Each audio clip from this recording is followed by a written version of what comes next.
ഇന്ന് ഞാൻ നിങ്ങളെ പരിചയപ്പെടുത്തുന്നത് ഞങ്ങളുടെ ഗാർഡനാണ്. ഗാർഡനിൽ കുറച്ച് ചെടികൾ വെച്ചിട്ടുണ്ട്, കുറച്ച് ഫ്ലവേഴ്സ് എല്ലാം ഉണ്ട്. അത് നിങ്ങളെ പരിചയപ്പെടുത്താം. ഇതാണ് ബൊഗെയിൻവില്ല. ഇത് ഞാനൊരു നഴ്സറിയിൽ നിന്ന് വാങ്ങിച്ചതാണ്. അപ്പോൾ അത് വാങ്ങിച്ചപ്പോൾ നന്നായിട്ട് ഫ്ലവറൊക്കെ ഉണ്ടായിരുന്നു. അപ്പോൾ അങ്ങനെ കണ്ടപ്പോൾ വാങ്ങിച്ചതാണ്. അതിപ്പോൾ കുറച്ച് ഫ്ലവർ കുറഞ്ഞിട്ടുണ്ട്, എന്നാലും കുഴപ്പമില്ലാത്തൊരു രീതിയിൽ നിൽക്കുന്നുണ്ട്. പിന്നെ ഉള്ളത് റോസാണ്. റോസ് നല്ല ഫ്ലവറുണ്ട്. ഇവിടെയും ഒരു റോസ് റെഡി ആയിട്ടുണ്ട്. അങ്ങനെ റോസിൻ്റെ 2-3 ചട്ടികളുണ്ട്. പിന്നെ ബൊഗെയിൻവില്ല വേറെ ഒരു ഹൈബ്രിഡ് ടൈപ്പാണ്.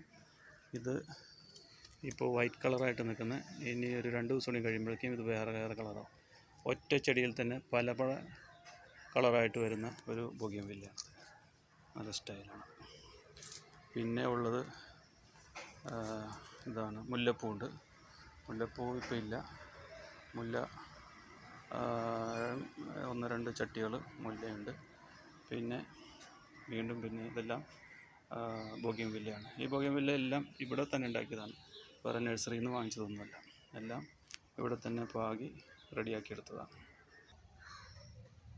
പിന്നെ ഗാർഡനിലുള്ളത് കറ്റാർ വാഴയാണ്. കറ്റാർ വാഴ 2-3 ചട്ടിയിലുണ്ട്. അതും നന്നായിട്ട് വളർന്നു വരുന്നുണ്ട്. പിന്നെ ഗാർഡനിലുള്ള വേറെ ഐറ്റമാണ് മൈലാഞ്ചി. പക്ഷേ ഒറ്റ ചെടി മാത്രമേ ഉള്ളൂ. പക്ഷേ അതിനും നന്നായിട്ട് ഇലകളൊക്കെ ഉള്ള നന്നായിട്ട് വളരുന്നുണ്ട്. പിന്നെ അതിൻ്റെ കൂടെ പച്ചമുളകിൻ്റെ ഒരു തൈയുണ്ട്. പിന്നെ വേറൊന്ന് നമ്മുടെ ഗാർഡനിലുള്ളത് കറിവേപ്പിലയാണ്. കറിവേപ്പിലയും അത്ര നന്നായിട്ടൊന്നും വളരുന്നില്ല, എന്നാലും അത്യാവശ്യം കാര്യങ്ങൾക്കൊക്കെ ഉപകരിക്കുന്ന രീതിയിൽ കറിവേപ്പിലയും ആവുന്നുണ്ട്. പിന്നെ ഉള്ളത് മണി പ്ലാന്റാണ്. മണി പ്ലാന്റ് തൂങ്ങിയിട്ടിട്ടുണ്ട്, നന്നായിട്ട് താഴേക്ക് വളർന്നു വരുന്നുണ്ട്.